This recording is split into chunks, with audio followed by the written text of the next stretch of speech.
মানুষ বসে আছেন নিশ্চুপ হয়ে, তারা নিশ্চুপ হয়ে কথা শুনছেন, এখানে আপনি কথা বলছেন। আচ্ছা আসেন, লেকচারে আসেন। মুহাম্মদ সাল্লাল্লাহু আলাইহি ওয়াসাল্লাম কি নিয়ে দাঁড়িয়ে থাকবেন ভাই? হাউজে কাউসারের পানি। নবী সাল্লাল্লাহু আলাইহি ওয়াসাল্লাম মন খারাপ করেছিলেন যখন তাকে বলেছিল যে তুমি লেজ কাটা, নাউযুবিল্লাহ। আমাদের নবী এমন একজন ব্যক্তি ছিলেন যিনি মনে কষ্ট পেলে আল্লাহ পাক শুনে ফেলতেন না? তিনি মনে কষ্ট পেলেও আল্লাহ পাক তার পক্ষে আয়াত নাজিল করতেন। তিনি আকাশের দিকে মুখ তুলে তাকাচ্ছিলেন, মনে মনে ইচ্ছা করছিলেন যদি কিবলাটা পরিবর্তন হতো, যদি বাইতুল মাকদাসের দিকে না মুখ করে আমাকে কাবার ঘরে মুখ করার অনুমতি দেওয়া হতো। আল্লাহ মনের কথা শুনে ফেললেন।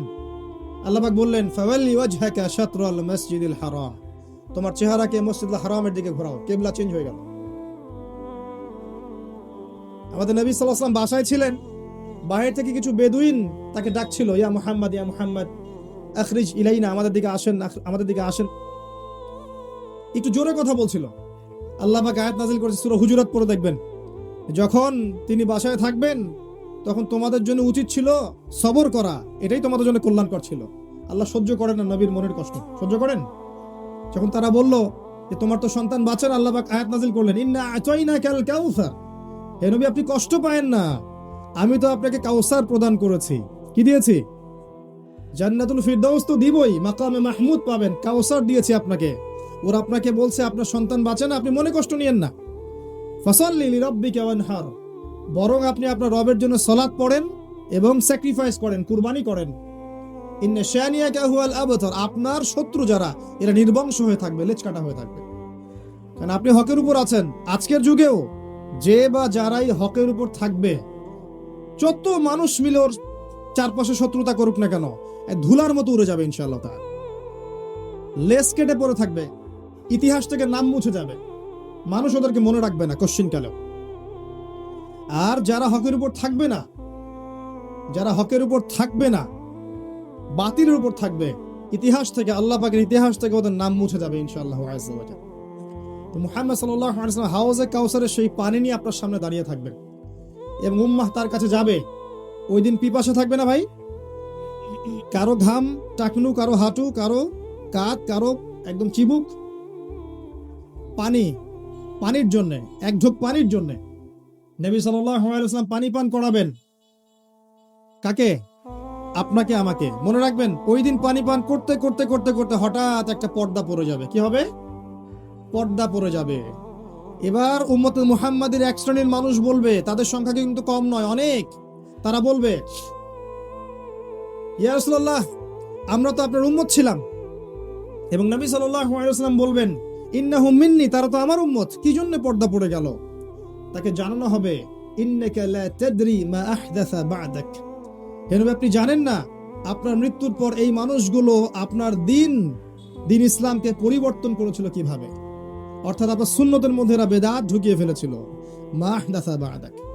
তখন নবী সাল্লাল্লাহু আলাইহি ওয়াসাল্লাম বলবেন, সুহকান সুহকান লিমান গায়্যারা বা'দি, দূর হয়ে যাও, দূর হয়ে যাও যারা আমার দিনকে পরিবর্তন করেছে। অতএব সুন্নাহ যেটা দেয়া আছে সেভাবেই পালন করতে হবে। নতুন করে ধর্মের মধ্যে কিছু প্রচার করা যাবে? ঢোকানো যাবে? বের করা যাবে? দিন পরিপূর্ণ নয়। আল্লাহ পাক দিনকে পরিপূর্ণ করেননি। সূরা মাইদা 3 নম্বর আয়াতে আছে না, আল ইয়াউমা আকমালতু লাকুম দীনাকুম, দিনকে পরিপূর্ণ করেছি, কামেল করেছি। ওয়া আতমামতু আলাইকুম নি'মাতি ওয়া রাদিতু লাকুমুল ইসলাম দীনান, স্পষ্ট কথা আছে। তো মুহাম্মদ সাল্লাল্লাহু আলাইহি ওয়াসাল্লাম সেই ব্যক্তি যিনি ইয়া উম্মতি ইয়া উম্মতি বলেন। শুধু তাই নয়, একটা কথা বলি, কবিরা গুনাহগার ব্যক্তিদের জন্য জাহান্নামের ফয়সালা হয়ে যাবে এই উম্মতের। কারণ কবিরা গুনাহ যারা তওবা না করে মারা যাবে, এর শাস্তি তো ভোগ করতে হবে, হবে না? আর কবিরা গুনাহ কি কি জানেন তো? কিতাবুল কাবায়ের আছে, বাজারে কিনতে পাওয়া যায়। সেখানে অনেকগুলো কবিরা গুনাহ লিস্ট করা আছে। একটা একটা করে দেখবেন এবং কোন কোন গুনাহের সাথে আপনি সম্পৃক্ত আছেন আলাদা আলাদা করে তওবা করবেন ইনশাআল্লাহ। করা যাবে না? তওবা হবে এমন ভাবে, আল্লাহ আমি যা করেছি আমাকে মাফ করে দাও, ইনশাআল্লাহ আমি আর ভবিষ্যতে এই পাপে লিপ্ত হব না। এবং যদি অন্য কারোর সাথে হক জড়িত থাকে, কারো টাকা নিয়েছেন দেন নাই, কারো জমি আত্মসাৎ করেছেন, বা কাউকে গালি দিয়েছেন, কাউকে অপবাদ দিয়েছেন, কারোর নামে মিথ্যা অপবাদ ছড়িয়েছেন, কাউকে মিথ্যা প্রতিপন্ন করেছেন ইত্যাদি, কারো হক নষ্ট করেছেন, হাকুল ইবাদ নষ্ট করেছেন, সেক্ষেত্রে ওই ব্যক্তির কাছে ক্ষমা চেয়ে নিতে হবে, তারপরে মাফ হবে ইনশাআল্লাহ। এভাবে তওবা করার পরে আপনি কবিরা গুনাহগুলোর থেকে বেঁচে থাকবেন ইনশাআল্লাহ। যারা কবিরা গুনাহ থেকে বেঁচে থাকবে ইনশাআল্লাহ, আল্লাহ পাক ওদের সগীরা গুনাহগুলো মাফ করে দেবেন ইনশাআল্লাহ। আচ্ছা, কবিরা গুনাহগার ব্যক্তি যারা তওবা না করে মারা গেছে, নবী সাল্লাল্লাহু আলাইহি ওয়াসাল্লাম তাদের জন্য সুপারিশ করবেন। যাদের জাহান্নামের ফয়সালা হয়ে যাবে, নবী সাল্লাল্লাহু আলাইহি ওয়াসাল্লাম সুপারিশ করে তাদেরকে জান্নাতে নিয়ে যাবেন ইনশাআল্লাহ তাআলা। তো এই ব্যক্তির আদর্শ ফলো করতে আমাদের লজ্জা লাগে? দাড়ি ছেড়ে দিতে লজ্জা লাগে? একটু তার মতো পাগড়ি পরলে লজ্জা লাগবে? টাকলুর উপর কাপড় পরলে কি পিছিয়ে পড়বো? ঢিলেঢালা পোশাক পরলে পিছিয়ে পড়বো? তার মতো করে নামাজ পড়লে পিছায় পড়বো? রমজানের রোজা রাখলে পিছায় পড়বো? কোরআন তেলাওয়াত করলে, অর্থ বুঝলে পিছায় পড়বো? হাদিসগুলো চর্চা করলে পিছায় পড়বো? তার দিনের তাবলিগ করলে পিছায় পড়বো? তার দিনকে যদি প্রতিষ্ঠা করতে চাই এবং প্রতিষ্ঠার জন্য জানমাল সময় শ্রম ব্যয় করি, আল্লাহ কি আমাকে পিছিয়ে দিবেন? নাকি মুহাম্মদ সাল্লাল্লাহু আলাইহি ওয়াসাল্লাম আমাদেরকে নিয়ে গর্ব করবেন? কোনটা? এই ভালো কে না বুঝে? এই ভালোটা কে না বুঝে বলেন তো? শুধু দরকার সেই ঈমান। আল্লাহ পাক কি আছেন না মারা গেছেন? আল্লাহ আছেন। মারা যাবেন কখনো? তার নবীর সুন্নাহ আছে না নাই? তার উপর নাজিলকৃত কিতাব আছে না নাই? হাদিসের বইগুলো আছে না নাই? সবই আছে, শুধু আমাদের সেই ঈমানটুকু নাই। সবই আছে, কিন্তু আমাদের সেই ঈমানটুকু কিন্তু আজকে হয়তোবা নাই। না হলে আমরা আজকে এত পিছিয়ে পড়লাম কিভাবে? একটা সময় ছিল মুসলিমরা সারা বিশ্বকে শাসন করতো না? করতো কি না? আবু বকর সিদ্দিক রাদিয়াল্লাহু আনহুর সময় কারা শাসন করতো বলেন? ইহুদিরা, খ্রিস্টানরা, নাস্তিকরা, মুরতাদরা? কারা করতো? ওমর ইবনুল খাত্তাবের সময় কারা করতো? উসমান রাদিয়াল্লাহু আনহুর সময়? আলী ইবনে আবি তালেব?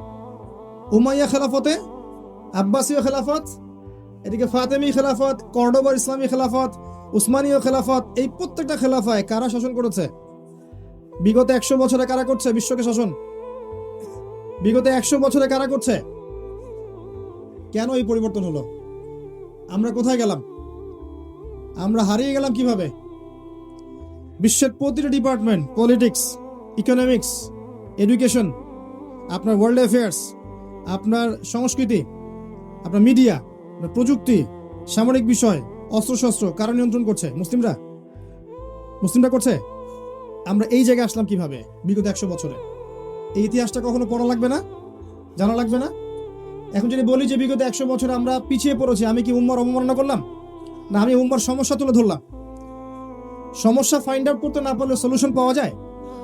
যদি আমি সমস্যা খুঁজে বের করতে না পারি, আমি কি সলিউশন পাবো না। এই অবস্থায় এমনি এমনি আসি নাই আমরা। কিভাবে আসছি?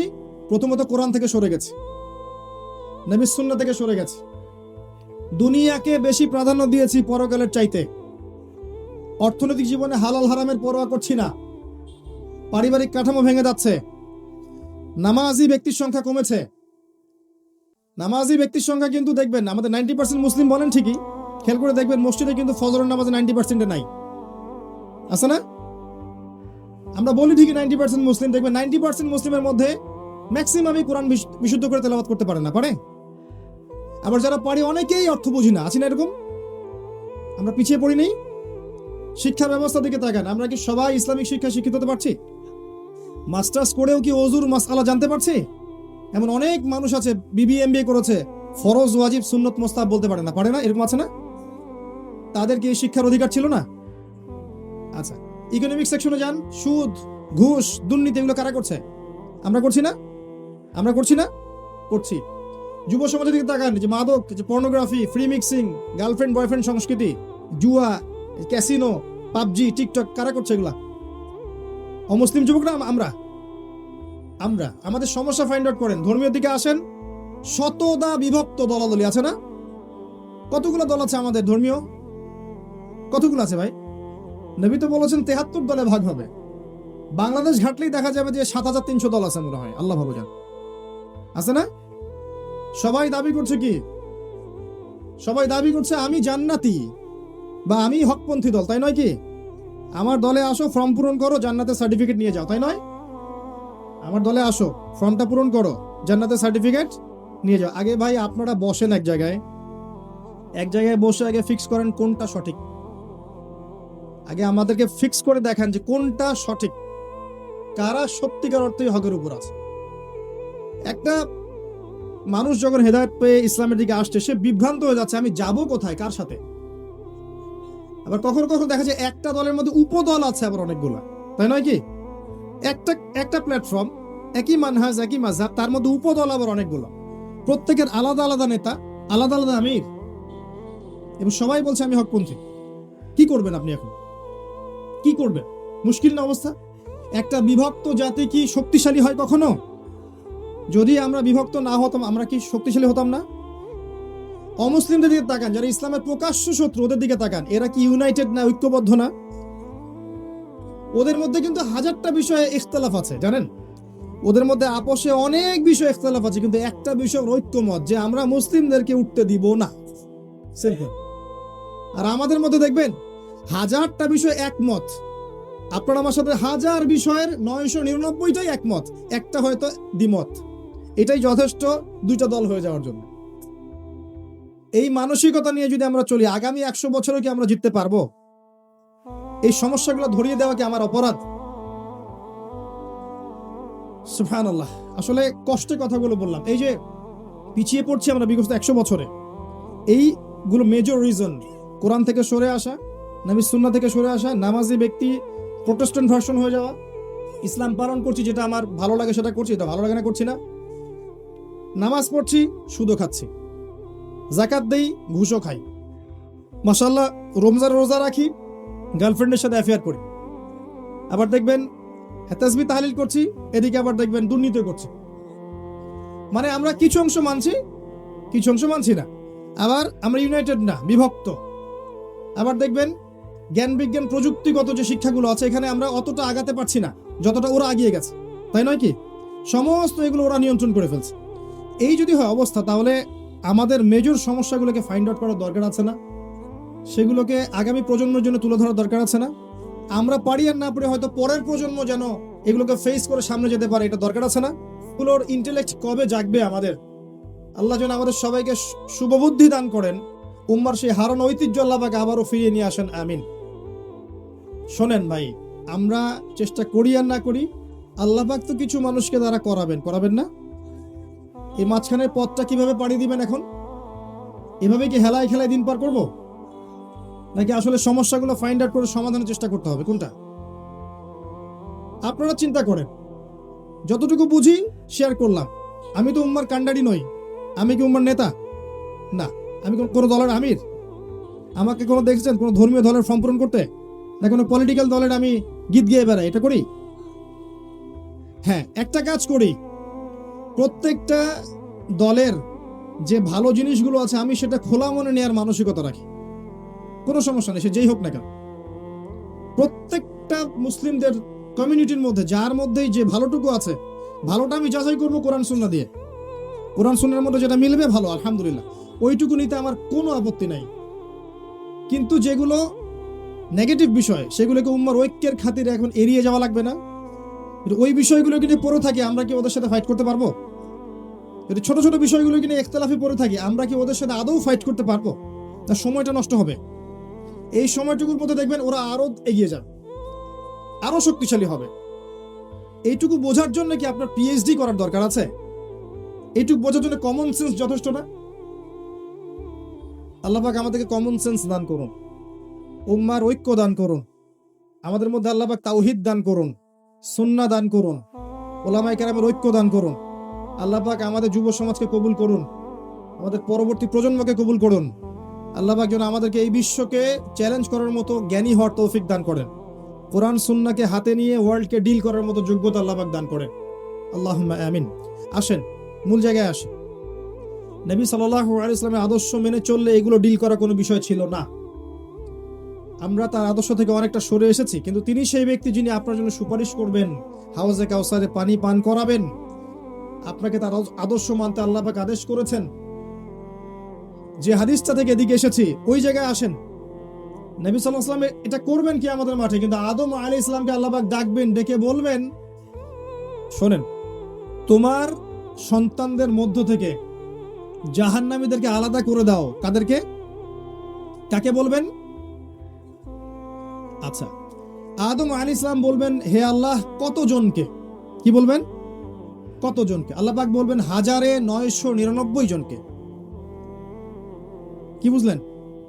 1999 জনকে, মানে প্রতি 1000-এ একজন জান্নাতি, প্রতি 1000-এ। এটার ব্যাখ্যা কিন্তু গাণিতিকভাবে হতে পারে, আল্লাহ ভালো জানেন। আবার এটা দিয়ে বেশিরভাগ মানুষকে বোঝানো হতে পারে। এটা শুধু ক্যালকুলেটিভ নাও হতে পারে, এটার ব্যাখ্যা এটাও হতে পারে যে মেজরিটি সংখ্যক জাহান্নামে যাবে, এটাও হতে পারে। আল্লাহু আ'লাম বিসওয়াব, হাদিস এভাবে এসেছে। এখন আল্লাহ পাক কিন্তু বলেছেন সূরা নিসার মধ্যে, ইন্নাল্লাহা লা ইয়াগফিরু আন ইউশরাকা বিহি ওয়া ইয়াগফিরু মা দুনা যালিকা লিমান ইয়াশা। আল্লাহ পাক তার সাথে শিরকের পাপ ক্ষমা করবেন না, কিন্তু এছাড়া যে কোনো পাপ আল্লাহ যাকে ইচ্ছা মাফ করতে পারেন। কথা বোঝেন? আল্লাহ বলেছেন আল্লাহ পাক শিরক ছাড়া অন্য যে কোনো পাপ যাকে ইচ্ছা মাফ করতে পারেন। কথা কি বুঝতে পারছেন? আচ্ছা, তাহলে এই যে মেজরিটি সংখ্যক মানুষ জাহান্নামে যাচ্ছে, এদের আমল নামায় কোন পাপটা থাকতে পারে? কথা কি বুঝতে পারছেন? কারণ শিরক ছাড়া অন্য পাপ থাকলে আল্লাহ তো চাইলে মাফ করতে পারতেন, তাই নয় কি? একটা পাপ আল্লাহ পাক তওবা না করে মারা গেলে মাফ করবেন না, এটা আল্লাহ পাক বলেছেন। এমনকি নবী সাল্লাল্লাহু আলাইহি ওয়াসাল্লামকে বলেছেন, লাইন আশরাকতা লা ইয়াহবাতান্না আমালুক, তুমি যদি শিরক করো তোমার আমল নষ্ট করে দেব আমি। তো বুঝতে পারলাম শিরকের পাপ ছাড়া অন্য যে কোনো পাপ আল্লাহ পাক যাকে ইচ্ছা মাফ করতে পারেন। ইন্নাহু মা ইউশরিক বিল্লাহ ফাকাদ হারামাল্লাহু আলাইহিল জান্নাহ ওয়া মাওয়াহুন নার ওয়া মা লিযালিমিন মিন আনসার। যে আল্লাহ নিশ্চয়ই যারা আল্লাহর সাথে শিরক করেছে এদের জন্য আল্লাহ পাক জান্নাতকে হারাম করে দিয়েছেন, আর জাহান্নাম অবধারিত করে দিয়েছেন।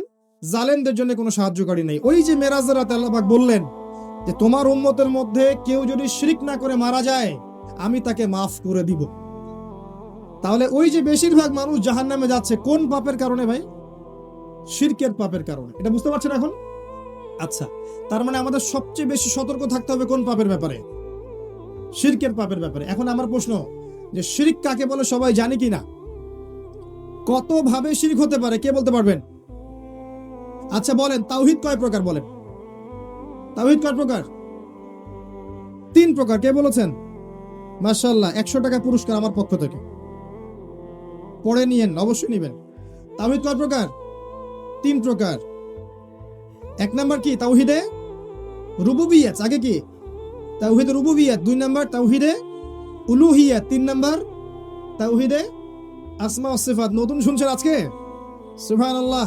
কেমনে শিরক থেকে বাঁচবেন যদি তাওহীদ না জানেন? একটা বইয়ের নাম বলছি কিতাবুত তাওহীদ। কি নাম?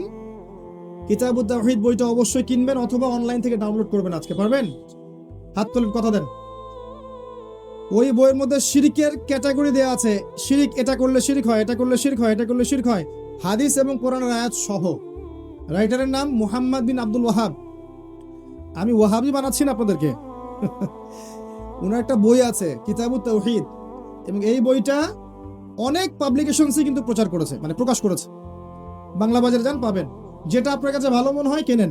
ওখানে শিরকের অনেকগুলো ক্যাটাগরিজ আছে। এটা এটা এটা এটা করলে শিরক হয়। এই শিরকগুলা জানবেন, আল্লাহর ওয়াস্তে নিজে এবং পরিবারকে বাঁচাবেন।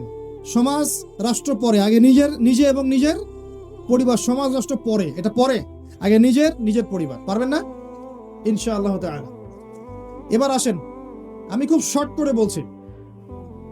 একমাত্র আল্লাহ রব্বুল আলামিনকেই সৃষ্টিকর্তা, পালনকর্তা, রিজিক দাতা, সন্তান দাতা, ভালো মন্দের মালিক, বিধান দাতা, ইবাদত পাওয়ার মালিক, সেজদা পাওয়ার মালিক, দোয়া পাওয়ার মালিক, কুরবানি পাওয়ার মালিক, নজর মানত পাওয়ার মালিক, সমস্ত রকম ইবাদত, ভয়, ভালোবাসা পাওয়ার মালিককে কে বলে? আল্লাহ। এইটা বিশ্বাস করার নাম হচ্ছে কি? তাওহীদ। এর নাম কি? একত্ববাদ। সব কিছু কোত্থেকে হয়? সব কোত্থেকে হয়? নাকি অন্য কোথাও থেকে হয়?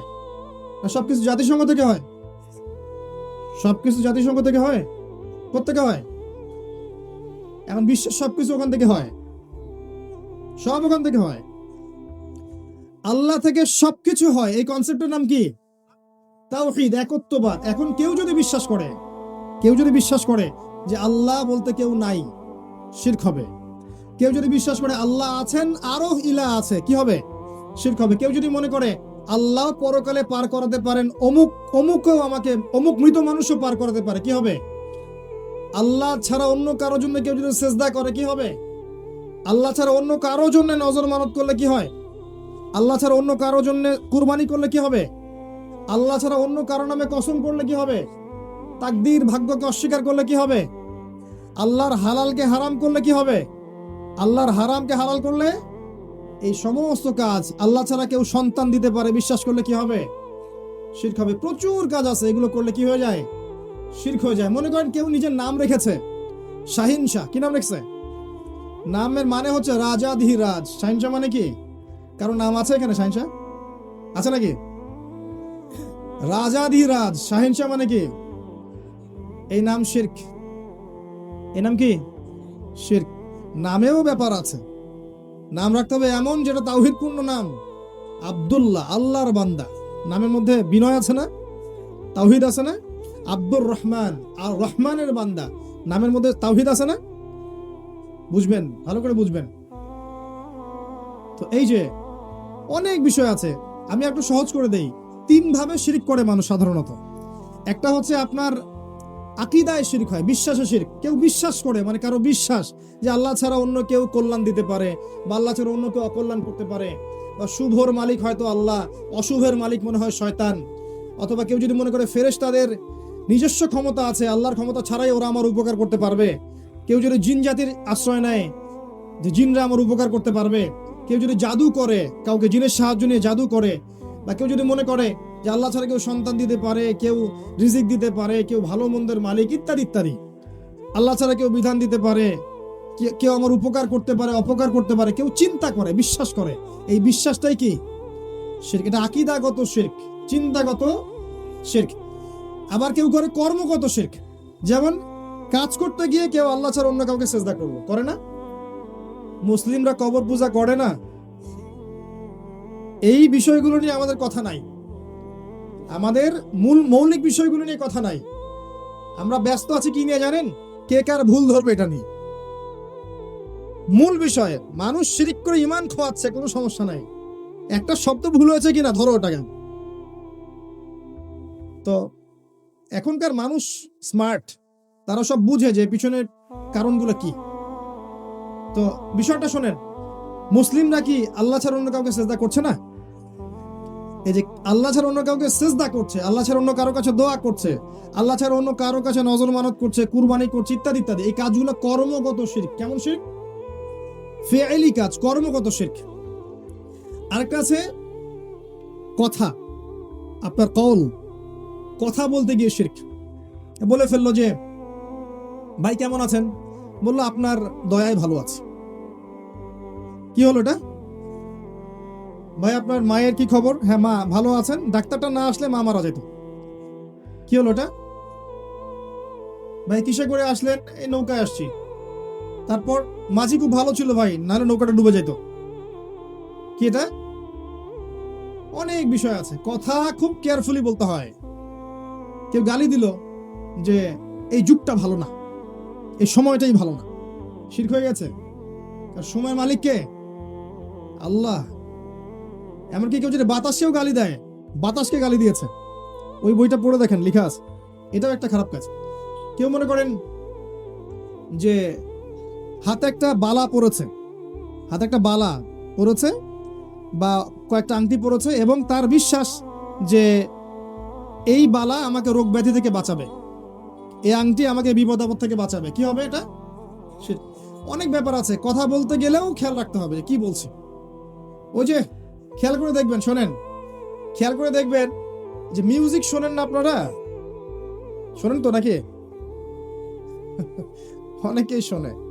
মিউজিকের গানের লিরিক্স গুলোকে দেখবেন, গানের লিরিক্স বোঝেন? গানের কথাকে বলে লিরিক্স। এই লিরিক্স গুলোকে খেয়াল করে দেখবেন, প্রচুর গানের লিরিক্স আছে শিরক। তোমাকে ছাড়া বাঁচবো না, এটা কি আছে না? গানের লিরিক্স এখন মনে করতে পারছি না, কিন্তু গান শুনলে, গান লিরিক্স গুলো পড়লে আমি বলতে পারবো যে লিরিক্সের মধ্যে দেখবেন শিরকি কথা আছে, আছে না? তোমার জন্য চাঁদ নিয়ে আসবো, তারা নিয়ে আসবো, হ্যাঁ তুমি আমার জীবন, তুমি আমার মরণ, আছে না এলা কথা? এলে কি কথা এগুলো? তাওহীদ না? তাওহীদ না শিরক? খেয়াল করে দেখবেন গানের লিরিক্সের মধ্যে শিরক আছে। এই জন্য মিউজিক থেকে দূরে থাকতে বলি। শুধুমাত্র বাদ্যযন্ত্র আর সবকিছুই না, গানের লিরিক্সে শিরক আছে আপনার।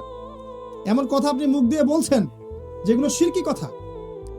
যখন মানুষ শিরিক করছে, আমল নামা নষ্ট হয়ে যাচ্ছে।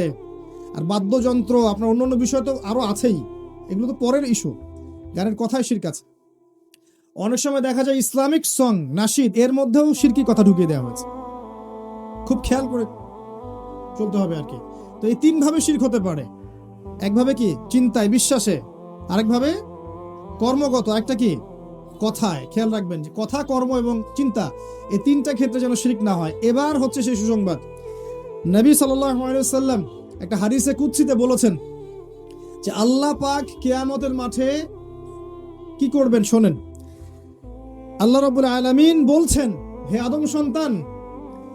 আদম সন্তান, তুমি যদি কিয়ামতের মাঠে আমার সামনে এই আসমান জমিন সমান গুনাহ নিয়ে উপস্থিত হও, কিন্তু তোমার আমলনামায় শিরক না থাকে, তাহলে আমি আল্লাহ তোমার সামনে আসমান জমিনের সমান দয়া বা রহমত নিয়ে হাজির হব। মানে সেই ব্যক্তি কোথায় যাবে? জান্নাতে চলে যাবে ইনশাআল্লাহু আযজা ওয়া জাল। একটা পাপ থেকে যদি দূরে থাকতে পারেন, আজকের মাহফিল সফল। যদি আজকের মাহফিলে একটা লেসন নিয়ে যান যে ভাই যা করেছি যত পাপ তওবা করে নিব, আগামী দিনে যে পাপই হোক না কেন শিরিক কুফরের পাপ যেন না হয়। খুব ডেঞ্জারাস শিরিক আর কুফর নিয়ে বলার সময় পাবো না আজকে, শুধু এতটুকু বলছি, আল্লাহ পাকের বিধিবিধানগুলোকে অস্বীকার করা।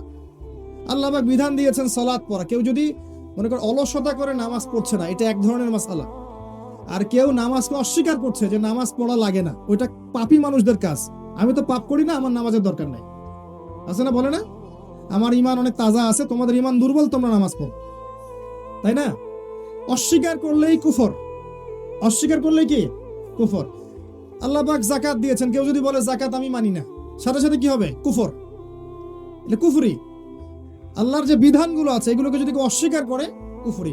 মানে না এক বিষয় যে আমি আমল করতে পারছি না, আমি বিশ্বাস করি যে হ্যাঁ এটা আল্লাহর বিধান, আল্লাহ এটা করতে বলেছেন, এটা করতে নিষেধ করেছেন, আমি বিশ্বাস করি, কিন্তু আমি কাজ করতে গিয়ে পারছি না, এটা বিষয় আলাদা। এটার বিষয় কি আলাদা। এই ব্যক্তির তওবার দরজা খোলা আছে এবং সেই ব্যক্তিকে আপনি ফাসিক জালেম বলতে পারেন। যে ব্যক্তি সরাসরি অস্বীকার করছে, না নামাজ না পড়লেও চলে, নামাজ ফরজ আমি বিশ্বাস করি না, যাকাত ফরজ বিশ্বাস করি না, হ্যাঁ সুদোজা ব্যবসাও তা একই বিষয়ে, ইসলামের মৌলিক বিষয় নিয়ে কটাক্ষ করে, আরে পর্দা ওই যুগে চলতে ওই যুগে চলে না, ঠিক আছে, ইসলামের বিধানগুলো ওই যুগে চলতে ওই যুগে চলে না, এই যে কুফর অস্বীকার, এটা কি কুফরের মধ্যে পড়বে। শিরক আর কুফর থেকে দূরে থাকতে পারলে ইনশাআল্লাহ জান্নাতে চলে যাবেন। আরেকটা ডেঞ্জারাস কথা বলি, শোনেন, এটা বলি। আমাদের মধ্যে একটা ট্রেন্ড দেখা যায়, শোনেন, আমাদের মধ্যে একটা ট্রেন্ড দেখা যায় যে আমরা অন্য কারো দোষ দেখলেই তাকে কাফের ফতোয়া দেই, তাই না? এবং এটা খুব সহজ হয়ে গেছে আমাদের কাছে। একটা ফল্ট পেলো, হ্যাঁ এই ব্যক্তির মধ্যে এটা আছে, অতএব এটাকে তামিল করে ঘুরিয়ে ফিরিয়ে অতএব সে কাফের। মনে রাখবেন, যাকে কাফের ফতোয়া দিচ্ছেন সে যদি আল্লাহর কাছে কাফের না হয়, কিয়ামতের মাঠে আপনি কাফের হয়ে উঠবেন ইনশাআল্লাহ তাআলা। আপনি যদি কাউকে কুফরি ফতোয়া দেন, সে যদি তার যোগ্য না হয় আল্লাহর দৃষ্টিতে, তাহলে ওই কুফরি ফতোয়া আপনার উপর গিয়ে বর্তাবে ইনশাআল্লাহ আযজা ওয়া জাল। খুব সতর্ক সাবধান, কাউরে ভুলেও কাফের বলতে যায় না এভাবে। মুসলিমদেরকে অ্যাটলিস্ট, মুসলিমদেরকে কোনো পাপের কারণে, কোনো ভুলের কারণে কাফের বলতে যায় না। এটা ডেঞ্জারাস জায়গা, এটা ডেঞ্জারাস জায়গা। এখান থেকে বেঁচে থাকলে আপনি সেফ থাকবেন। সে যদি কোনো কাজ করে যেটা কুফরি, সেটা বলতে হবে তার এই কাজটা কুফরি হতে পারে। কথা বুঝতে পারছেন? বিষয়টা খুব ডেঞ্জারাস। অতএব নিজে আল্লাহর আসনে গিয়ে জাজ করতে যাবেন না, নিজে আল্লাহর আসনে গিয়ে মানুষকে জাজ করতে যাবেন না। বলা যায় না কিয়ামতের মাঠে সেই ব্যক্তি পুলসিরাত পার হয়ে যেতে পারে, আপনার ডেরা আটকে যেতে পারে, আল্লাহ ভালো জানে। তো এই শিরক আর কুফরের পাপ থেকে যদি বেঁচে থাকতে পারেন, আজকের মাহফিল সফল। পারা যাবে ইনশাআল্লাহ। সুসংবাদ নবী সাল্লাল্লাহু আলাইহি ওয়াসাল্লাম সুসংবাদ কি দিয়েছেন? যে এই উম্মতের যে ব্যক্তি শিরক না করে আল্লাহর সাথে সাক্ষাৎ করবে ইনশাআল্লাহ তাআলা, আল্লাহ পাক তাকে জান্নাতে প্রবেশ করাবেন ইনশাআল্লাহ। যে ব্যক্তি লা ইলাহা ইল্লাল্লাহ এর উপরে থাকবে, দাখালাল জান্নাহ, সে জান্নাতে প্রবেশ করবে ইনশাআল্লাহ। তো আল্লাহ রাব্বুল আলামিন আমাদের সবাইকে যেন শিরকের পাপ থেকে হেফাজত করেন, আমিন। কোন কোন পাপগুলো শিরক, এগুলো জানার তৌফিক দান করেন, আমিন। এবং কোন কোন কাজগুলো কুফর, এগুলো বোঝার তৌফিক দান করেন। শিরক, কুফর, হারাম থেকে আল্লাহ পাক আমরা সবাইকে হেফাজত করুন, আল্লাহুম্মা আমিন।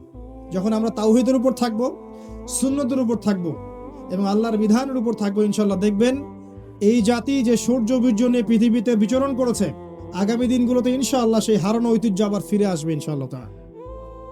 আপনার বর্তমান ক্ষেত্রে অনেক শিরক আছে, এগুলো তো বললাম। এখন আপনার এডুকেশনেও কিছু শিরক পাবেন, আপনার ইকোনমিক্সে কিছু শিরক পাবেন, আপনার সোশ্যাল কাজকর্মে কিছু শিরক পাবেন। দুই একটা কথা বলে শেষ করছি, শোনেন। আপনি পড়তে বসেছেন, আপনি জ্ঞান অর্জন করতে বসেছেন, এখন আপনাকে কেউ শিখাচ্ছে যে পরীক্ষা নিরীক্ষা, বিজ্ঞান, যুক্তি, দর্শন দিয়ে যদি কোনো কিছুকে প্রমাণ করা না যায় সেটা জ্ঞান নয়। এই জায়গাটা কঠিন হবে, একটু বোঝেন। পরীক্ষা নিরীক্ষা, যুক্তি, বিজ্ঞান, দর্শন দিয়ে কোনো কিছুকে প্রমাণ না করা গেলে সেটা জ্ঞান নয়, এবং আপনি সেটা গিলছেন। হ্যাঁ, ঠিক ঠিক, এটা ঠিক, কথা ঠিক, আপনি গিলছেন। তাহলে আপনি কি করছেন জানেন? আল্লাহ পাকের ইমানের যে 6 পিলার, এই 6 পিলারকে অস্বীকার করছেন। কিভাবে দেখাচ্ছি? আল্লাহ দেখেছেন? আল্লাহকে দেখেছেন? আল্লাহকে কি ল্যাবরেটরিতে প্রমাণ করতে পারবেন? মালায়েকা দেখেছেন? এই জায়গা ফেরেশতারা ঘিরে রেখেছেন, দেখেছেন? তো ফেরেশতাদেরকে কি পরীক্ষা নিরীক্ষা পর্যবেক্ষণ করে আপনি ল্যাবে প্রমাণ করতে পারবেন? আসমানি কিতাবগুলো দেখেছেন? দেখেছেন? আচ্ছা, আগেরগুলো দেখেছেন? অনেক মুসলিম তো কোরআনও দেখে নাই, আছে না? নবী রাসূলগণ দেখেছেন? দেখেন নাই। পরকাল, এই যে কবরের আযাব দেখেছেন? জান্নাত জাহান্নাম, মিজান পুলসিরাত, আমলনামা, কিয়ামতের মাঠ, আল্লাহ পাকের নূর, রূহ, আত্মা দেখেছেন? কিছু দেখেন নাই। এগুলোকে কি ল্যাবে প্রমাণ করতে পারবেন? পারবেন? আচ্ছা, তাকদীর, ভাগ্যের ভালো মন্দ দেখেছেন? ল্যাবে প্রমাণ করতে পারবেন? আপনার ইমানের 6টা পিলার অদৃশ্য বিশ্বাস, তাই নয় কি? ইমানের 6টা পিলার কি? গায়েবে বিশ্বাস, যালিকাল কিতাব লা রাইবা ফি হুদাল লিল মুত্তাকিন আল্লাযীনা ইউমিনুনা বিল গায়বি। মুত্তাকির প্রথম শর্ত কি? যারা গায়েবে বিশ্বাস করে। ইমানের 6 পিলার গায়েবে নয় কি? গায়েবে নয়। এখন যদি আপনি মেনে নেন যে পরীক্ষা নিরীক্ষা, যুক্তি, দর্শন, বিজ্ঞান দিয়ে প্রমাণ করতে না পারলে জ্ঞান নয়, তাহলে এগুলোকে কি বিশ্বাস করবেন? অতএব আপনি জ্ঞানতাত্ত্বিক যে সংজ্ঞাটা গ্রহণ করেছেন, সেই সংজ্ঞার মধ্যেও কিন্তু শিরক আছে। এটা হচ্ছে আপনার আধুনিক বিশ্বের পড়াশোনার ক্ষেত্রে শিরক। কথা বুঝতে পারলেন? জ্ঞান কোত্থেকে আসে? কার পক্ষ থেকে আসে? ওয়াকুল হাক্কু মির রাব্বিকুম, জ্ঞান, হক, সত্য তোমার রবের পক্ষ থেকে আসে। তাই এই এপিস্টিমোলজি সঠিক নয়। আমাদের বিশ্বাস হচ্ছে আমরা গায়েবে বিশ্বাস করি। এই প্রত্যেকটা বিষয় ল্যাবে প্রমাণ করলেও সত্য, না করলেও কি সত্য, এটার নাম ঈমান। আচ্ছা, আরো আছে। আপনি চলেন ইকোনমিক্স ঘুরাই নিয়ে আসি আপনাকে। আল্লাহ ব্যবসাকে হালাল করেছেন না সুদকে? কোনটা হালাল করেছেন? আচ্ছা, আল্লাহ পাক কি বলেন নাই যে ইন্নাল্লাহ ওয়া আহাল্লাল্লাহুল বাই'a ওয়া হাররামা রিবা? আল্লাহ পাক বলেননি? আল্লাহ পাক ব্যবসা হালাল করেছেন আর সুদকে কি করেছেন? কিন্তু এক শ্রেণীর মানুষ তো বলছে ইন্নামাল বাই'উ মিসলুর রিবা, সুদ ব্যবসার মতোই। সুদ কিসের মতোই? ব্যবসার মতোই। আর নবী সাল্লাল্লাহু আলাইহি ওয়াসাল্লাম বলছেন যে সবচেয়ে নিম্ন পাপ হচ্ছে সুদখোরের, সে তার মায়ের সাথে জিনা করছে। সর্বোচ্চ পাপটা হচ্ছে সে আল্লাহ এবং তার রাসূলের সাথে যুদ্ধ করছে। সূরা বাকারা পড়ে দেখেন, ইত্তাকুল্লাহ ওয়া যারু মা বাকিয়া মিনার রিবা ওয়া ইল্লাম তাফআলু ফাআযানু বিহারবিন মিনাল্লাহি ওয়া রাসূলিহি। আল্লাহকে ভয় করো হে মুমিনরা, সুদ ছেড়ে দাও। যদি না ছাড়ো, আল্লাহ রাসূলের সাথে যুদ্ধের ঘোষণা শুনে রাখো। নবীজি আরো বলছেন, 1 দিরহাম সুদ খেলে 36টা মেয়েকে রেপ করা হয়। এটা হাদিসে আছে। এবং তিনি মেরাজের রাতে শাস্তি দেখে এসেছেন যে তাদেরকে রক্তের নদীতে ফেলে মাথা ফাটিয়ে দেওয়া হচ্ছে। এখন ইকোনমিক সেকশনে গিয়ে আপনি যে ব্যবসাকে অ্যাভয়েড করে দিলেন এবং জাকাত ভিত্তিক ইকোনমিক সিস্টেমকে অ্যাভয়েড করে রিবা কেন্দ্রিক ইকোনমিক সিস্টেম লঞ্চ করে প্রতিষ্ঠা করলেন, বা আপনি আমি এর মধ্যে সংশ্লিষ্ট হয়ে আছি, এটা কি আল্লাহর হুকুমের বাইরে যাওয়া হলো না? এটা কি আল্লাহর বিধানের বাইরে গিয়ে একটা কুফরি নয়? বড় পাপ নয়? আচ্ছা, এখন যদি এমন হয় যে আল্লাহ পাক আপনাকে দিনার আর দিরহাম দিয়েছেন, কি দিয়েছেন? ইউসুফ আলাইহিস সালামকে কি দিয়ে কিনেছিলেন? ইউসুফ আলাইহিস সালামকে কি দিয়ে কিনেছেন? দারাহিম, দিরহাম দিয়ে। সূরা আলে ইমরানের মধ্যে দিনারের কথা আছে। যুগ যুগ ধরে এগুলো মানুষ ব্যবহার করেছে। এখন একটা সভ্যতা আসলো পৃথিবীতে, এসে বললো এসব ব্যান্ড, এসব আর চলবে না, এখন সব চলবে কাগজ, ইলেকট্রনিক। আল্লাহর হালাল করা কোনো কিছুকে কেউ যদি হারাম করে, কি হয়? এটা শিরক আর কুফর হয় না? ইকোনমিক সেকশনে শিরক, ইকোনমিক সেকশনে শিরক। আর অনেক বিষয় আছে। আল্লাহ রাব্বুল আলামিন দিয়েছেন আপনাকে একটা সুপ্রিম কোরআন, যেখানে আল্লাহ পাক প্রতিটা বিষয়ের সমাধান নাজিল করেছেন। এখন বৈশ্বিক সামাজিক এই সমস্যাগুলোর সমাধান যদি আপনি কোরআন থেকে না নিয়ে নিজের মন গড়া মতবাদ থেকে নেওয়া শুরু করেন, এটা কি ডিনাই করা হচ্ছে না কোরআন সুন্নাহকে? হচ্ছে কি না? এই ক্ষেত্রে কি আমি আল্লাহর বিধানের বাইরে চলে গেলাম না?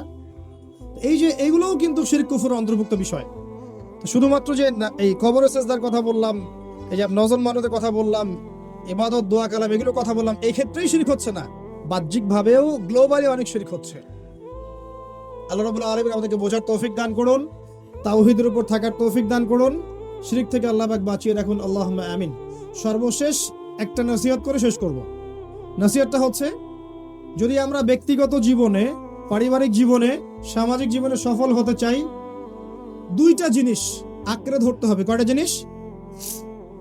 মাত্র দুইটা, যেটা নবী সাল্লাল্লাহু আলাইহি ওয়াসাল্লাম বলেছেন, তারাকতু ফিকুম, আমি ছেড়ে যাচ্ছি তোমাদের কাছে কয়টা বস্তু ভাই? দুইটা বস্তু। লান তাদিল্লু মা তামাসসাকতুম বিহিমা, তোমরা কোশ্চিন কালেও পথভ্রষ্ট হবে না যতদিন পর্যন্ত এই দুটাকে কি করবে? আঁকড়ে ধরে থাকবে। যতদিন পর্যন্ত কি করবে? আঁকড়ে ধরে থাকবে। একটা কি? কিতাব আল্লাহ, আল্লাহর কোরআন, তাই নয় কি? একটা হচ্ছে সুন্নতে নবী, তার নবীর সুন্নাহ, অর্থাৎ হাদিসগুলো। ইজমা কিয়াস আছে, অবশ্যই আছে। কোরআন সুন্নাহর অনুকূলে ইজমা কিয়াস হবে। এটা কি কোরআন সুন্নাহ বাইরের কিছু না? আচ্ছা আসেন, এবার কোরআনকে আঁকড়ে ধরবেন কিভাবে আপনি? আপনার আমার কাজ কি? একটু বসেন ভাই, শেষ করছি, 5 মিনিট।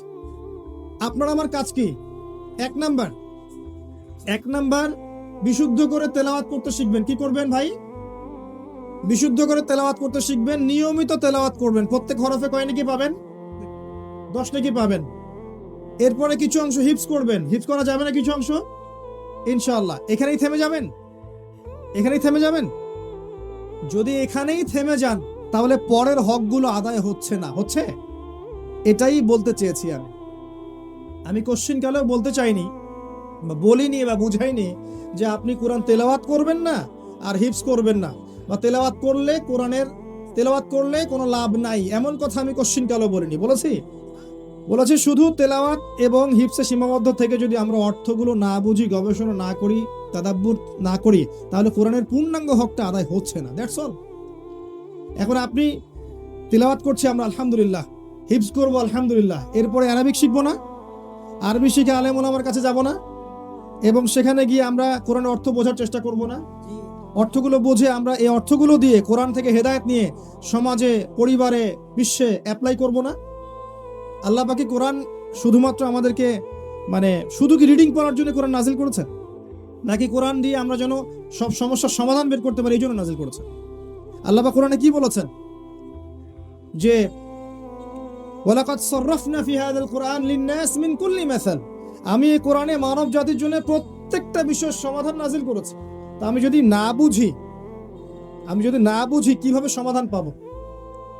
আল্লাহ পাক বলেছেন, ওয়া নাযালনা আলাইকাল কিতাব তিবয়ানান লিকুল্লি শাই, এমন একটা কিতাব নাজিল করেছি যে কিতাব প্রত্যেকটা বিষয়ের ব্যাখ্যা। তো প্রতিটা বিষয়ে, সোশ্যাল, পলিটিক্যাল, জিওপলিটিক্যাল, পারিবারিক, আপনার ধর্মীয় সমস্ত সমস্যার সমাধান কোরআনে আছে।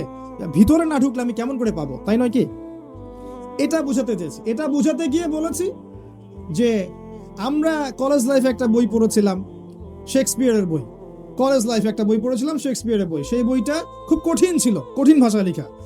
এখন কেউ যদি, কথা ভালো করে বোঝেন, কেউ যদি ইংরেজি রিডিং পড়তে পারে, জাস্ট ইংরেজি রিডিং পড়তে পারে, বাংলা অর্থ করতে পারে না, ট্রান্সলেট করতে পারে না, জাস্ট রিডিং পড়তে পারে, তাকে ওই বইটা দিলেন আপনি। এখন সে রিডিং পড়ছে শেক্সপিয়ারের ওই বইটা, দি মার্চেন্ট অফ ভেনিস, রিডিং পড়ছে, ও অর্থ বুঝতে পারছে না। ও কি ওই বইটা থেকে মেসেজ পাবে? এটা কি কোরআনের সাথে বইয়ের তুলনা হলো? মনে করেন কোরআনে মুহাম্মদ সাল্লাল্লাহু আলাইহি ওয়াসাল্লামের নাম আছে না? আগের তাওরাতে নাম আছে না? নাম কিন্তু ছিল আহমদ। সূরা সফ পড়ে দেখেন, আল্লাহ পাক বলেছেন নাম কিন্তু মেনশন করা আছে। আমি যদি বলি যে কোরআনে মুহাম্মদ সাল্লাল্লাহু আলাইহি ওয়াসাল্লামের নাম আছে, আগের আসমানি কিতাবগুলোর মধ্যেও তার নাম ছিল, এটা কি ওই আগের আসমানি কিতাবের সাথে কোরআনকে তুলনা করলাম আমি, এক্সাম্পল দিতে গিয়ে বুঝালাম? আমাদের সমস্যা কি ভাই? আমরা কি সহজ কথা বুঝি না নাকি? এটা কি কোরআনকে শেক্সপিয়ারের বইয়ের সাথে তুলনা করা হলো? একটা এক্সাম্পল দিলাম, যদি একটা বইয়ের ভাষা আমি না জানি, অর্থটা না বুঝি, তাহলে ওইখান থেকে তো মেসেজ পাবো না আমি। ঠিক একইভাবে কোরআনের যে ভাষা, এর যে অ্যারাবিক, এর গ্রামার, এর তাফসীর, এর তর্জমা, এগুলো যদি কেউ না জানে, সেখান থেকে কি সে হক বাতিল, ভালো মন্দ, ন্যায় অন্যায় এগুলো বুঝতে পারবে কিনা? এটা বোঝাতে গিয়েই বলেছি যে কোরআনের অর্থগুলোর দিকে জোর দেওয়া আমাদের উচিত হবে। এটাকে অন্যায় করেছি ভাই? যদি বলেন অন্যায় করেছি, ফাঁসি দিয়ে দেন আমাকে, নাকি কিয়ামতের মাঠে উঠি আমি আল্লাহর কাছে যে আল্লাহ এই কথা বলেছিলাম, ফাঁসি দিয়ে দিয়েছে আমাকে। আর যদি আমরা আপোষে ভাবে মিল মহব্বত বাদ দিয়ে একে অপরের পিছনে কাদা ছোড়াছড়ি করতে থাকি, তাহলে কি হবে জানেন? তাহলে হাসতে হাসতে ওরা আমাদের উপর ডমিনেশন করে ফেলবে, আমরা কিচ্ছু করতে পারবো না। আল্লাহ পাক এই সহজ বিষয়গুলো বোঝার আমাদেরকে তৌফিক দান করুন। আমরা সবাই একে অপরের ভাই, একে অপরের কল্যাণকামী। আমরা যেন সবাই একে অপরের কল্যাণকামী হয়ে কাঁধে কাঁধ মিলিয়ে আল্লাহর দিনের জন্য কাজ করি। আল্লাহ পাক তৌফিক এনায়েত করুন, আমিন। এবং আল্লাহ পাক বুঝে না বুঝে যারা যারা বিকৃতভাবে উপস্থাপন করেছে বা অন্যের কাছে তুলে ধরেছে, যার ফলে তারা বিভ্রান্ত হয়েছে, আল্লাহ পাক সবাইকে যেন মাফ করে দেয়, আমি দোয়া করছি আল্লাহুম্মা, এবং হেদায়েত দান করে আল্লাহুম্মা আমিন। ইউটিউবারদেরকে বলবো, প্রচার করার সময় 100% আমানতদারিতার পরিচয় দিবেন এবং সৎ থাকবেন, যেন আপনার ভুল প্রচারে এমন কিছু প্রচার না হয় যাতে উম্মার ক্ষতি হয়ে যায়, উম্মার মাঝে ফাটল সৃষ্টি হয়, একজন আলেম আরেকজন আলেমের বিরুদ্ধে ভুল মন্তব্য করে ফেলে। এগুলো কোনো কোনো ক্ষেত্রে সামাজিক মাধ্যমের ত্রুটির কারণে হয়ে থাকে। আল্লাহ পাক যেন বোঝার তৌফিক দান করেন। স্মার্ট হন, হিকমার সাথে ঠান্ডা মাথায় দিনের কাজ করেন। আল্লাহ পাক এই উম্মাহকে কল্যাণ দিবেন, বরকত দিবেন ইনশাআল্লাহ আজ্জা ওয়া জাল, আমিন। এরপর কি করবেন? অবশ্যই আপনি কোরআনের অর্থ বোঝার চেষ্টা করেন, তারপর আদেশ মানবেন, নিষেধ বর্জন করবেন, কোরআনের দাওয়াত মানুষের কাছে পৌঁছাবেন। ইনশাআল্লাহ তখন দেখবেন আল্লাহর জমিনে আল্লাহর বিধান ইনশাআল্লাহ প্রতিষ্ঠিত হবেই হবে ইনশাআল্লাহ তাআলা। আল্লাহ পাক আমাদের সবাইকে কোরআন এবং রাসূলুল্লাহ সাল্লাল্লাহু আলাইহি ওয়াসাল্লামের সুন্নাহ অনুযায়ী জীবনযাপন করার তৌফিক ইনায়েত করুন, আমিন। শিরক থেকে বাঁচিয়ে রাখুন, আমিন। তাওহীদে থাকার তৌফিক দান করুন, আল্লাহুম্মা আমিন। রাসূলুল্লাহ সাল্লাল্লাহু আলাইহি ওয়াসাল্লামকে উসওয়াতুল হাসানাহ মানার তৌফিক দান করুন, হালাল হারাম মেনে চলার তৌফিক দান করুন। আমাদের মধ্যে যারা অসুস্থ আছে, আল্লাহ পাক সবাইকে শিফায়ে কামেলা দান করুন। যারা মারা গেছেন, আল্লাহ পাক সবাইকে মাফ করে দিন। মাদ্রাসার বিষয়ে দান এর হাত প্রশস্ত করার আল্লাহ পাক আমাদেরকে তৌফিক দান করুন, আমিন। সবাইকে অনুরোধ করছি আমি যে মাদ্রাসার বিষয়ে আপনারা আপনাদের দানের হাতকে প্রশস্ত করবেন এবং যার যা আছে, যার যতটুকু সামর্থ্য আছে, আল্লাহর ওয়াস্তে আল্লাহর দ্বীনের প্রতিষ্ঠানকে খেদমতের আঞ্জাম দেওয়ার চেষ্টা করেন। আল্লাহ পাক আপনাকে তৌফিক এনায়েত করুন, আমিন। আচ্ছা, কিছু প্রশ্ন আছে। আল্লাহ আলাইকাল কিতাব তিবিয়ানান লিকুল্লি শাই, এমন একটা কিতাব নাজিল করেছি যে কিতাব প্রত্যেকটা বিষয়ের ব্যাখ্যা। তো প্রতিটা বিষয়ে, সোশ্যাল, পলিটিক্যাল, জিওপলিটিক্যাল, পারিবারিক, আপনার ধর্মীয় সমস্ত সমস্যার সমাধান কোরআনে আছে। ভিতরে না ঢুকলে আমি কেমন করে পাবো, তাই নয় কি? এটা বুঝাতে চেয়েছি। এটা বুঝাতে গিয়ে বলেছি যে আমরা কলেজ লাইফে একটা বই পড়েছিলাম, শেক্সপিয়ারের বই। কলেজ লাইফে একটা বই পড়েছিলাম, শেক্সপিয়ারের বই। সেই বইটা খুব কঠিন ছিল, কঠিন ভাষায় লেখা। এখন কেউ যদি, কথা ভালো করে বোঝেন, কেউ যদি ইংরেজি রিডিং পড়তে পারে, জাস্ট ইংরেজি রিডিং পড়তে পারে, বাংলা অর্থ করতে পারে না, ট্রান্সলেট করতে পারে না, জাস্ট রিডিং পড়তে পারে, তাকে ওই বইটা দিলেন আপনি। এখন সে রিডিং পড়ছে শেক্সপিয়ারের ওই বইটা, দি মার্চেন্ট অফ ভেনিস, রিডিং পড়ছে, ও অর্থ বুঝতে পারছে না। ও কি ওই বইটা থেকে মেসেজ পাবে? এটা কি কোরআনের সাথে বইয়ের তুলনা হলো? মনে করেন কোরআনে মুহাম্মদ সাল্লাল্লাহু আলাইহি ওয়াসাল্লামের নাম আছে না? আগের তাওরাতে নাম আছে না? নাম কিন্তু ছিল আহমদ। সূরা সফ পড়ে দেখেন, আল্লাহ পাক বলেছেন নাম কিন্তু মেনশন করা আছে। আমি যদি বলি যে কোরআনে মুহাম্মদ সাল্লাল্লাহু আলাইহি ওয়াসাল্লামের নাম আছে, আগের আসমানি কিতাবগুলোর মধ্যেও তার নাম ছিল, এটা কি ওই আগের আসমানি কিতাবের সাথে কোরআনকে তুলনা করলাম আমি, এক্সাম্পল দিতে গিয়ে বুঝালাম? আমাদের সমস্যা কি ভাই? আমরা কি সহজ কথা বুঝি না নাকি? এটা কি কোরআনকে শেক্সপিয়ারের বইয়ের সাথে তুলনা করা হলো? একটা এক্সাম্পল দিলাম, যদি একটা বইয়ের ভাষা আমি না জানি, অর্থটা না বুঝি, তাহলে ওইখান থেকে তো মেসেজ পাবো না আমি। ঠিক একইভাবে কোরআনের যে ভাষা, এর যে অ্যারাবিক, এর গ্রামার, এর তাফসীর, এর তর্জমা, এগুলো যদি কেউ না জানে, সেখান থেকে কি সে হক বাতিল, ভালো মন্দ, ন্যায় অন্যায় এগুলো বুঝতে পারবে কিনা? এটা বোঝাতে গিয়েই বলেছি যে কোরআনের অর্থগুলোর দিকে জোর দেওয়া আমাদের উচিত হবে। এটাকে অন্যায় করেছি ভাই? যদি বলেন অন্যায় করেছি, ফাঁসি দিয়ে দেন আমাকে, নাকি? কিয়ামতের মাঠে উঠি আমি আল্লাহর কাছে যে আল্লাহ এই কথা বলেছিলাম, ফাঁসি দিয়ে দিয়েছে আমাকে। সুবহানাল্লাহ। সম্মানিত উপস্থিতি, কেমন আছেন আপনারা? আলহামদুলিল্লাহ, আলহামদুলিল্লাহ আলা কুল্লি হাল ওয়া ফি কুল্লি মাকান। সুখে দুঃখে সর্বাবস্থায় সমস্ত প্রশংসা কার? আল্লাহ রাব্বুল আলামিন সূরা ইব্রাহিমের মধ্যে বলেছেন, লা ইন শাকারতুম লা আযীদান্নাকুম। হে আমার বান্দারা, তোমরা যদি শুকরিয়া আদায় করো, আমার প্রতি কৃতজ্ঞতা প্রকাশ করো, আমি তোমাদের প্রতি আমার নিয়ামতকে বাড়িয়ে দেব। ওয়া লা ইন কাফারতুম ইন্না আযাবি লাশাদীদ। আর যদি তোমরা অকৃতজ্ঞ হও, আমার সাথে কুফরি করো, তবে মনে রেখো আমার শাস্তি বড়ই কঠিন। আল্লাহ পাক যেমন গফুর রহিম ওয়া হুয়া শাদীদুল ইকাব আইদান। আল্লাহ পাক যেমন গফুর রহিম, পরম করুণাময় অসীম দয়ালু, একইভাবে আল্লাহ পাক কিন্তু কঠোর শাস্তিদাতাও বটে। প্রত্যেক যুগে যুগে যে বা যারা আল্লাহ এবং তার রাসূলের আনুগত্য করবে, আল্লাহ পাক নিঃসন্দেহে তাদের প্রতি হবেন গফুর এবং রহিম। তাদেরকে আল্লাহ পাক দুনিয়াতেও সম্মানিত করবেন, মর্যাদা মণ্ডিত করবেন, সফল করবেন ইনশাআল্লাহ আযজা ওয়া জাল, এবং পরকালেও আল্লাহ পাক ক্ষমা করবেন, রহম করবেন, জান্নাত প্রদান করবেন ইনশাআল্লাহ আযজা ওয়া জাল।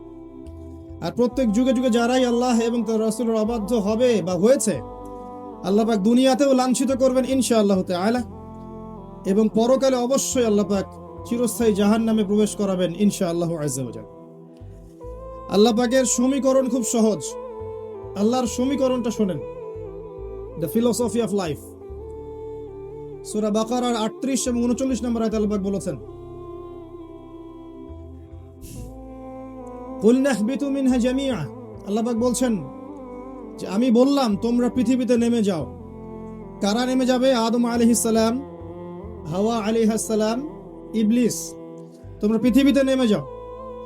ফাইম্মা ইয়াতিয়ান্নাকুম মিন্নী হুদান।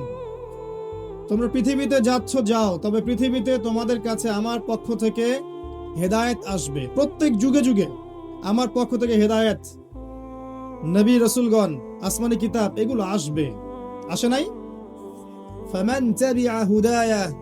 যারা আমার সেই হেদায়েতগুলো মেনে চলবে, ফালা খাউফুন আলাইহিম ওয়ালা হুম ইয়াহজানুন। তাদের কোনো ভয় নাই, কোনো টেনশন নাই।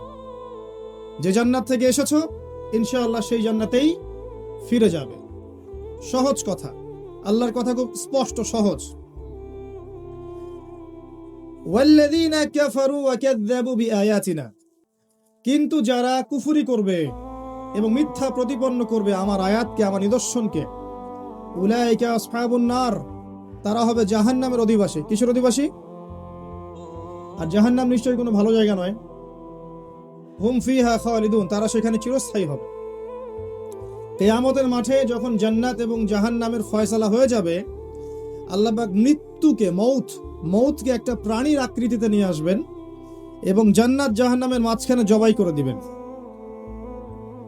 কুল্লু নাফসিন যায়িকাতুল মাউত। শুনেছেন না যে প্রত্যেক নফসকে কি করতে হবে? মৃত্যুর স্বাদ গ্রহণ করতে হবে। মৃত্যুকেও মৃত্যুর স্বাদ গ্রহণ করতে হবে। চিন্তা করতে পারেন, মৌত এটাকে আল্লাহ পাক একটা প্রাণীর আকৃতিতে নিয়ে আসবেন জান্নাত জাহান্নামের মাঝখানে। যখন জান্নাতীদের ফয়সালা হয়ে যাবে, জাহান্নামীদেরও ফয়সালা হয়ে যাবে। এবার সেই প্রাণীকে জবাই করে দেওয়া হবে আর বলা হবে, আজকের পর জান্নাতীরাও কখনো মরবে না, জাহান্নামীরাও কখনো মরবে না। এই কথা শুনে জান্নাতীদের আনন্দ আরো বেড়ে যাবে, কারণ এই জীবনে আর কোনো মৃত্যু নাই। আর এই কথা শোনার সাথে সাথে জাহান্নামীদের আফসোসও আরো বেড়ে যাবে। হায়, যদি মৌত থাকতো হয়তো আযাব নিতে নিতে মরে যেতাম। এখন আর সেই সৌভাগ্যটা হবে না। সুম্মা লা ইয়ামুতু ফিহা ওয়া লা ইয়াহয়া। জাহান্নামে তারা বাঁচবেও না, মরবেও না। আল্লাহ পাকের সমীকরণ খুব সহজ। যদি পৃথিবীতে আমরা আল্লাহ এবং তার রাসূলের আনুগত্য করি, ইনশাআল্লাহ তাআলা সেই জান্নাতে ফিরে যাব যেখান থেকে এখানে এসেছি। আমরা কি পৃথিবীর প্রাণী ছিলাম? আমরা কিন্তু পৃথিবীর অধিবাসী ছিলাম না। আজকে দেখ, কথা বোঝা যায়? পশ্চিমা বিশ্ব কি করে? এলিয়েন খোঁজে না? তারা নিজেরা জানেই না যে আমরা এই পৃথিবীতে এসেছি জান্নাত থেকে। আমরা নিজেরাই তো এই পৃথিবীর বাসিন্দা নই। সুবহানাল্লাহ। আমরা কোথায় ছিলাম? জান্নাতে ছিলাম। আমাদের বাবা মা কোথায় ছিলেন? এই পৃথিবীতে আমরা আল্লাহর হুকুম এসেছি নির্দিষ্ট সময়ের জন্য, থাকবো। এর পরে কোথায় যাব? কোথায় যাব? জান্নাতে যাব ইনশাআল্লাহ, ইনশাআল্লাহ তাআলা। আল্লাহ পাক অনেক দয়াময়। আল্লাহ রাব্বুল আলামিনের কাছে 100 ভাগ রহমত আছে। তার এক ভাগ রহমত আল্লাহ পাক সমস্ত সৃষ্টির মধ্যে দিয়েছেন। বাবা মাকে ভালোবাসে, আমরা মাকে ভালোবাসি, আমরা বাবাকে ভালোবাসি, স্বামী স্ত্রীকে ভালোবাসে, আমরা সন্তানদেরকে ভালোবাসি। তারপরে দেখবেন গবাদি পশু, এরা তাদের বাচ্চাকে ভালোবাসে না? একটা কুকুর পর্যন্ত ওর বাচ্চাকে ভালোবাসে না? এগুলো সব ওই 1 ভাগ রহমতের ফল, মাত্র 1 ভাগ। আর বাকি 99 ভাগ রহমত আল্লাহ পাক নিজের কাছে রেখেছেন। এই রহমত দিয়ে আল্লাহ পাক কিয়ামতের মাঠে আমাদেরকে দয়া করবেন। ইনশাআল্লাহ আশা করা যায় আমরা জান্নাতে যাব। রাসূলুল্লাহ সাল্লাল্লাহু আলাইহি ওয়াসাল্লামকে আল্লাহ পাক মেরাজের রাতে একটা ওয়াদা করেছেন, শুনবেন? আল্লাহ পাক বলেছেন, তোমার উম্মতের মধ্যে যে আমার সাথে শিরিক না করে পরকালে সাক্ষাৎ করবে আমার সাথে, ইনশাআল্লাহ আমি তাকে মাফ করে দেব। তাহলে সবচেয়ে বড় পাপ কোনটা? তাহলে শিরক। ইন্নাশ শিরকা লাযুলমুন আযীম। শিরক সবচেয়ে মহান জুলুম, বড় জুলুম, সবচেয়ে বড় পাপ। দুর্ভাগ্যজনক হচ্ছে মুসলিমরা এখন জানে না শিরক কি জিনিস। অমুসলিমরা তো শিরক করেই, আল্লাহ ছাড়া অন্য কারো পূজা করে না? গাছপালা, নদী নালা, পাহাড় পর্বতের পূজা করে না? আবার কিছু অমুসলিম আছে, ওরা বলে আল্লাহ 3 জন, নাউযুবিল্লাহ। কেউ কেউ বলে ওজায়ের আল্লাহর সন্তান, বলে না? ওয়াকালাতিল ইয়াহুদ উযাইর। তারপরে মুসলিম থাকতে পারে? আবার সাক্ষ্য দেওয়া লাগবে আশহাদু আল্লা ইলাহা ইল্লাল্লাহ ওয়া আন্না মুহাম্মাদান আবদুহু ওয়া রাসূলুহু, তারপর ইসলামের দিকে আসবে। এত সহজ নয়। মুসলিমরা তো শিরক করছে, অমুসলিমরা তো শিরক করছেই, মুসলিমরাও শিরক করছে এখন। অনেক অমুসলিম বলছে যে আল্লাহ 3 জন, আল্লাহ, জিবরিল, ঈসা ইবনে মারইয়াম, নাউযুবিল্লাহ। তো এই যে শিরক, এটা কিন্তু শুধু ইবাদতের ক্ষেত্রে নয়, প্রত্যেকটা ক্ষেত্রেই শিরক আছে। আমি আপনাকে দেখাচ্ছি। তার আগে একটা হাদিস শুনেন। সহিহ বুখারীতে 4 বার এসেছে হাদিসটা, 1 বার 2 বার না, 4 বার। আল্লাহ রাব্বুল আলামিন আদম আলাইহিস সালামকে ডাকবেন কিয়ামতের মাঠে। আদম আলাইহিস সালাম আসবেন। ওই দিন তো আপনারা জানেন কোন নবী সুপারিশ করতে পারবে? সবাই হাঁটুর ভরে ইয়া নফসি। আদম আলাইহিস সালাম ইয়া নফসি, নবী মূসা ইয়া নফসি, ঈসা ইবনে মারইয়াম ইয়া নফসি, দাউদ, সুলাইমান, ইব্রাহিম, ইসমাঈল, ইসহাক, ইয়াকুব, সবাই। শুধু মুহাম্মদ সাল্লাল্লাহু আলাইহি ওয়াসাল্লাম বলবেন কি, ইয়া উম্মতি, ইয়া উম্মতি। একজন মানুষ যার আদর্শ ফলো করতে এখন যুবকদের লজ্জা লাগে, তাই না? দাড়ি ছাড়তে লজ্জা লাগে না এখন? দাড়ি রাখলে বলে ব্যাকডেটেড হয়ে গেছে, মৌলবাদী হয়ে গেছে, সন্ত্রাসী হয়ে গেছে, বলে না? টাকনুর উপর কাপড় তুলতে লজ্জা লাগে, তাই না? নবীর মতো পোশাক পরতে লজ্জা লাগে, তার মতো চুল রাখলে লজ্জা লাগে, তার মতো সালাত, তাবলীগ, তার মতো ইসলামের প্রচার, দ্বীনের ইলম অন্বেষণ করা, মসজিদে পড়ে থাকা, জিকির করা, এগুলো করলে মনে হয় পিছায় পড়লাম, তাই না? এখন কনসেপ্ট এমন চলে আসছে না? এগুলো গিলানো হচ্ছে না? এগুলো গিলানো হচ্ছে। কিন্তু সেই একমাত্র ব্যক্তি মুহাম্মদ সাল্লাল্লাহু আলাইহি ওয়াসাল্লাম, যার চেয়ে বিচক্ষণ, স্মার্ট কোনো ব্যক্তিত্ব পৃথিবীতে ছিল না, আসবেও না। যার পূর্বের সমস্ত গুনাহ মাফ, পিছনের সমস্ত গুনাহ মাফ, যিনি হচ্ছেন আমাদের উসওয়াতুল হাসানা, তাই নয় কি? Role model. আপনার রোল মডেল, আপনি কাকে ফলো করবেন? একটা মানুষ কি সরাসরি আল্লাহকে পেতে পারে? একটা মাধ্যম লাগবে না? মাধ্যমটাকে আমাদের মুহাম্মদ সাল্লাল্লাহু আলাইহি ওয়াসাল্লাম। তার সাথে যার কথা মিলে যাবে আপনি নেবেন, তার আদর্শের সাথে যার কথাই মিলে যাবে আপনি গ্রহণ করবেন। যদি না মেলে গ্রহণ করবেন না। উনি আপনার উসওয়াতুল হাসানা, আপনার রোল মডেল, সুপার হিরো আপনার জন্য, তাই নয় কি? আর তাকে ফলোটা কি করবেন শুধু ইবাদত বন্দেগীর জীবনে, না জীবনের সব ক্ষেত্রে? এই আকীদা পরিষ্কার রাখবেন। শুধু ইবাদতের ক্ষেত্রে আমি মুহাম্মদ সাল্লাল্লাহু আলাইহি ওয়াসাল্লামের উম্মত, আর অর্থনৈতিক জীবনে, সামাজিক জীবনে, পলিটিক্যাল লাইফে বা পারিবারিক লাইফে আমি তার উম্মত নই, এমনটা যেন না হয়। প্রত্যেকটা ক্ষেত্রে আমাদের উসওয়াকে হাসানাকে, রোল মডেলকে মুহাম্মদ সাল্লাল্লাহু আলাইহি ওয়াসাল্লাম। এই কথাটা কি মৌলবাদী কথা? আচ্ছা, এটাও খেয়াল রাখবেন। না বললেন কেন? এটা অবশ্যই ফান্ডামেন্টাল কথা, এটা অবশ্যই একটা ফান্ডামেন্টাল কথা। কারণ ইসলামের কিছু বেসিক ফান্ডামেন্টাল আছে, আল্লাহ বিশ্বাস করতে হবে, করতে হবে না? মালায়েকায় বিশ্বাস করতে হবে না? আসমানি কিতাব সমূহ করতে হবে না? সমস্ত নবী রসুলকে বিশ্বাস করতে হবে কিনা? পরকালে বিশ্বাস করতে হবে না? তাকদীরের ভালো মন্দ বিশ্বাস করতে হবে? মুহাম্মদ সাল্লাল্লাহু আলাইহি ওয়াসাল্লামকে আদর্শ মানতে হবে। এই প্রত্যেকটা মূলনীতি নয় কি? এই মূলনীতি মেনে না চললে কেউ মুসলিম হতে পারবে, মুমিন হতে পারবে? অতএব এই ফান্ডামেন্টাল পিলারগুলোতে বিশ্বাস করতেই হবে। অতএব সবাই আমরা মৌলবাদী, কোনো সমস্যা নেই। কথা বুঝতে পারছেন? এই প্রত্যেকটা বিষয় মানতেই তো হবে, এগুলো তো মৌলিক বিষয়। না মানলে তো আপনি মুসলিম হতে পারছেন না, তাই নয় কি? হ্যাঁ, ইসলামকে নিয়ে গোরামি করব না, ঠিক আছে। ইসলামকে জোর করে কার উপর চাপাই দিব না। লা ইকরাহা ফিদ-দীন, দিনে কোনো জবরদস্তি আছে? ক্বাদ তাবায়্যানা রুশদু মিনাল গায়, একদম স্পষ্ট হয়ে গেছে না? আলো অন্ধকার, হেদায়েত এবং গোমরাহি স্পষ্ট হয়ে গেছে না?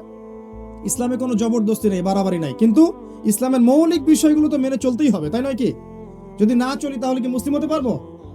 মুহাম্মদ সাল্লাল্লাহু আলাইহি ওয়াসাল্লাম আপনার রোল মডেল প্রত্যেকটা ক্ষেত্রে, আপনার ইবাদত বন্দেগীর জীবনে, আপনার পারিবারিক জীবনে, অর্থনৈতিক জীবনে, সামাজিক জীবনে, প্রত্যেকটা ক্ষেত্রে কে রোল মডেল? মুহাম্মদ রাসূলুল্লাহ সাল্লাল্লাহু আলাইহি ওয়াসাল্লাম। যিনি আপনাকে কি বলেছেন শোনেন, যিনি আপনাকে বলেছেন রাতের বেলা কবর জিয়ারত করতে গিয়ে, কাশ আমি যদি আমার ভাইদেরকে দেখতে পেতাম। সাহাবায়ে কেরাম বললেন, আমরা কি আপনার ভাই নই? নবী সাল্লাল্লাহু আলাইহি ওয়াসাল্লাম বলছেন, না, তোমরা আমার সাহাবী। আমার ভাই তারা যারা তোমাদের পরে আসবে, আমাকে না দেখেই আমার প্রতি ঈমান নিয়ে আসবে। আপনি কার ভাই? তিনি সেই ব্যক্তি মুহাম্মদ সাল্লাল্লাহু আলাইহি ওয়াসাল্লাম যাকে কবরে দেখানো হবে, দেখিয়ে বলা হবে, মান হাযা রাজুল বুইসা ফীকুম, এই ব্যক্তি কে যাকে তোমাদের কাছে পাঠানো হয়েছিল? তখন কি বলবেন? লা আদরি, লা আদরি, আমি জানি না। কি বলবেন? তিনি রাসূলুল্লাহ সাল্লাল্লাহু আলাইহি ওয়াসাল্লাম। কে বলতে পারবে এটা? যে সারাদিন সারা জীবন মুহাম্মদ সাল্লাল্লাহু আলাইহি ওয়াসাল্লামের সুন্নাহ মানে নাই, সে বলতে পারবে? নাকি যে জীবনের শুরু থেকে শেষ পর্যন্ত রাসূলের আদর্শে চলেছে সে বলতে পারবে? কে? অতএব কার আদর্শ মানতে হবে? আচ্ছা, যদি কেউ তার আদর্শ বাদ দিয়ে অন্য কার আদর্শ মানে, তার কি হবে? সে ব্যক্তি কি করবে? সূরা ফুরকান পড়ে দেখেন, ইয়াউমা ইয়া'আদু যালিমু আলা ইয়াদাইহি, জালেমরা সেদিন হাত কামড় দিবে, আর কি বলবে?